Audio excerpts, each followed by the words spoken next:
Fala pessoal, eu sou Doni Correia e agora a gente continua com mais uma etapa desse panorama histórico do cinema brasileiro. Como eu falei no vídeo anterior, a gente agora vai falar sobre o momento do cinema em que os produtores se reconciliam com a audiência, vamos dizer assim. Trata-se do cinema feito na boca do lixo, foi batizado de pornochanchada. A gente já teve a chanchada, então aí é rebatizado como pornochanchada. Na verdade não é pornô ainda, é uma coisa mais erótica do que pornô. A pornochanchada, ela já é algo que começa a surgir no cinema nacional ali no final dos anos 60. Há uma certa liberdade um pouco maior para se explorar a nudez feminina. A gente não pode deixar de ou de comentar que a exploração da pornochanchada está em cima da nudez feminina. Então os diretores que por um período, no final dos anos 60, aspiravam a fazer alguns filmes um pouco mais sérios,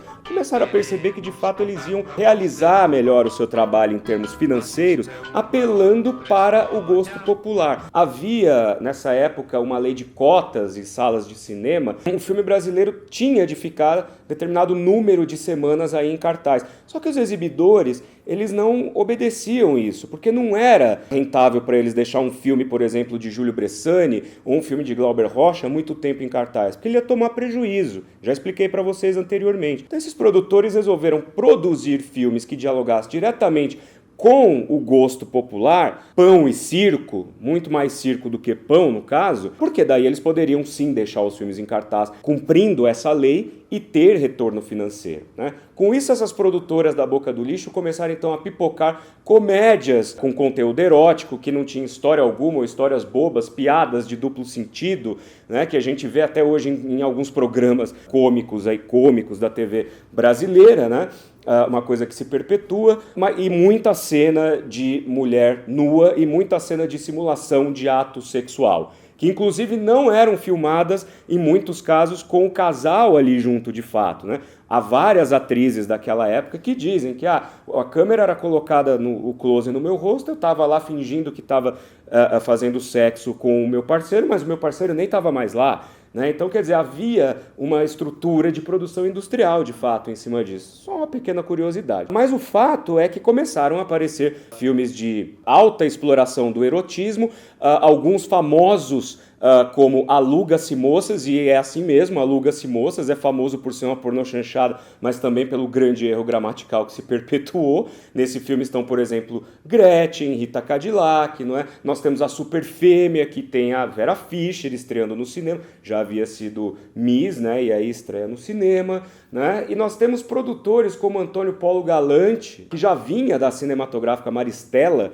e migrou para a boca do lixo e se fez na boca do lixo como um produtor, um dos que mais teve retorno financeiro com a pornochanchada, e o Palácios também, que trabalhava com ele na Vera Cruz. E alguns desses diretores, por exemplo, o José Mojica Marins, teve que usar pseudônimo para dirigir filmes como Consolar Viúvas, porque ele não queria atrelar o personagem Zé do Caixão à pornochanchada, mas teve que fazer para poder, inclusive, financiar os filmes autorais dele. Agora, por exemplo, o Walter Hugo Cury. Walter Hugo Cury é um caso curioso, porque ele continuou fazendo os filmes dele ao longo dos anos 70, entregando-se ao sistema de produção da pornochanchada, mas não deixou de colocar bastante densidade nos personagens e nas situações, densidade psicológica. Por isso que, às vezes, alguns filmes do Walter Hugo Cury, como Convite ao Prazer, Eros, o Deus do Amor, ou então O Prisioneiro do Sexo, são filmes, sim, que apelam para grande quantidade de nus femininos, mas filmados de uma maneira plástica bastante elaborada e com situações bastante densas. Então, quer dizer, é uma cena de sexo que às vezes te deixa mal.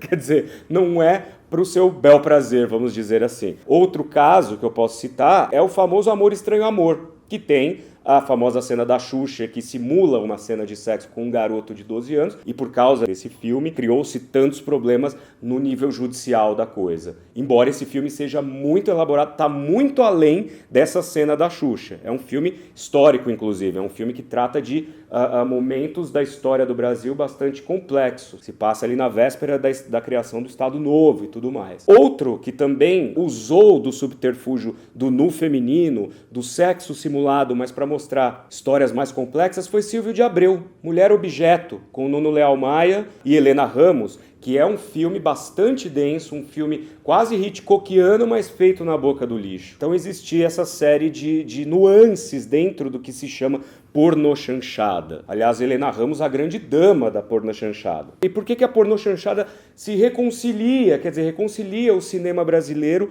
com o seu público? Muito simples. Lembrem-se que eu falei para vocês que, no final dos anos 60, era impossível se produzir filmes de consciência política e social por conta da repressão do regime militar. Ora, se de um lado o regime militar reprimia ideologicamente, ele liberava sexualmente, investindo exatamente naquilo que eu falei, no pão e circo, e numa consciência machista também, né? Porque liberava sexualmente para a diversão dos homens. As mulheres ficavam em casa assistindo novela, né? Então essa é o estado de coisas ali naquele momento. Então, reprimindo ideologicamente e dando bastante fetiche para que esse público extravase as suas necessidades psíquicas, vamos dizer assim, não ficava pensando em problemas políticos do país, não ficava pensando que pessoas estavam sumindo, que no Nordeste passava-se fome, que na Amazônia passava-se fome e etc. Por isso houve um relaxamento.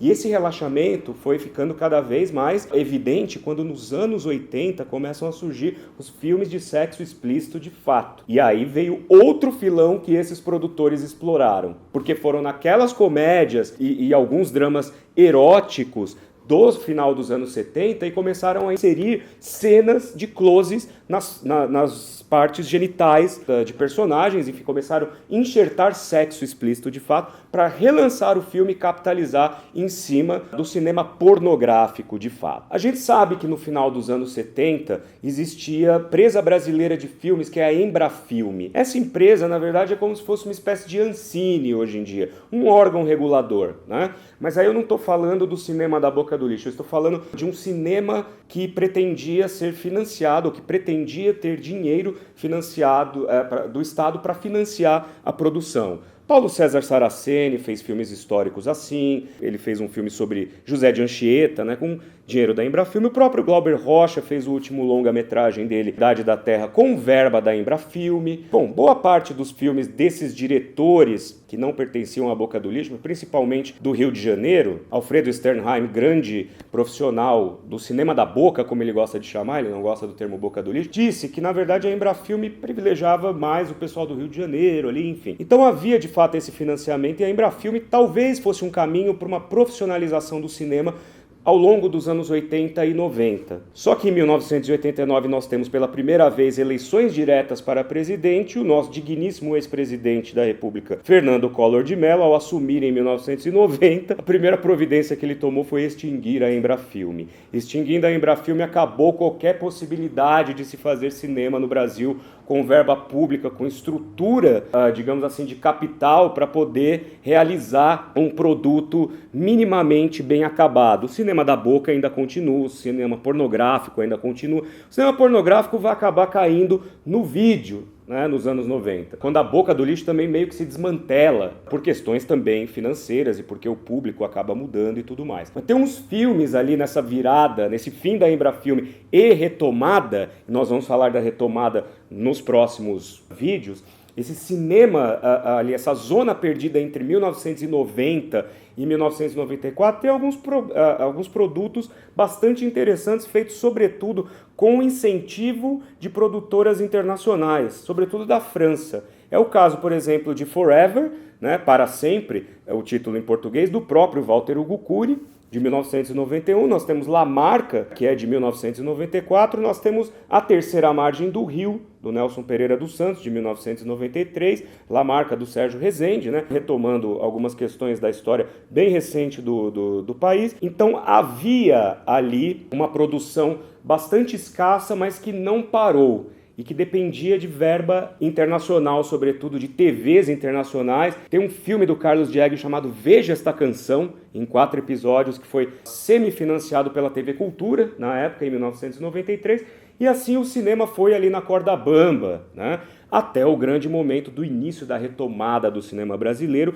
que nós vamos ver no próximo vídeo, quando começamos a olhar para esse cinema que vem caminhando e que está aí hoje fazendo belas obras, algumas mais discutíveis e tudo mais, mas que começa lá em 94 para 95 com Carlota Joaquina, da Carla Camurati. Então até lá!